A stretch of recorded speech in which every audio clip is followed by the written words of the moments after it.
बच्चों, आज हम कक्षा 10th हिंदी का मॉडल पेपर सॉल्व करने वाले हैं, जो कि है मॉडल पेपर 2025-26।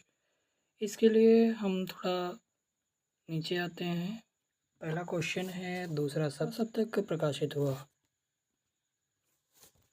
तो हम जानते हैं कि पहला सप्तक 1943 ईस्वी में, दूसरा सप्तक 1951 ईस्वी में प्रकाशन हुआ, जो कि इसको करने वाले हैं अज्ञे जी।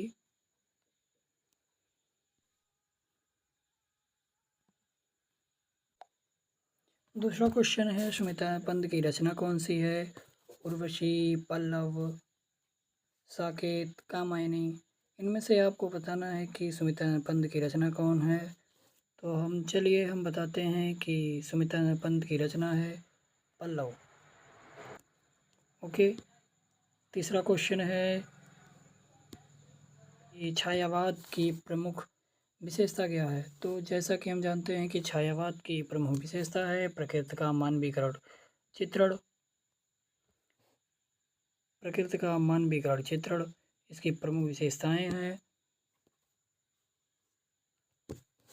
इसके बाद हम देखते हैं कि चौथा क्वेश्चन कि मैथिली गुप्त किस युग से संबंधित है? तो हम जानते हैं कि मैथिली गुप्त जो हैं वो द्विवेदी युग से संबंधित है।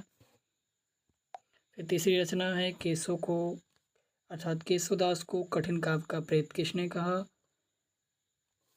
इसके लिए हम जानते हैं कि केशवदास को कठिन काव्य का प्रेत आचार्य रामचंद्र शुक्ल जी ने कहा।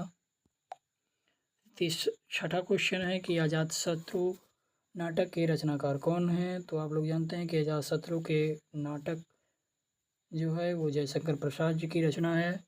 अजातशत्रु, चंद्रगुप्त, स्कंदगुप्त ये सभी रचनाएं जयशंकर प्रसाद जी की हैं। इसके बाद हम सातवां क्वेश्चन देखते हैं कि इलाचंद्र जोशी की कहानियों का विषय कौन सा था?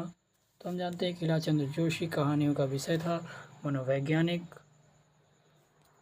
इसके बाद हम आठवें क्वेश्चन पर आते हैं। सन 1018 से 1936 ईस्वी तक के समय को किस नाम से जाना जाता है? कि हम जानते हैं कि 1938 से लेकर 1919 से लेकर 1938 तक के समय को हम शुक्ल युग, प्रेमचंद्र युग, प्रसाद युग के नाम से जानते हैं। इसलिए इस क्वेश्चन का आंसर है उपरोक्त सभी।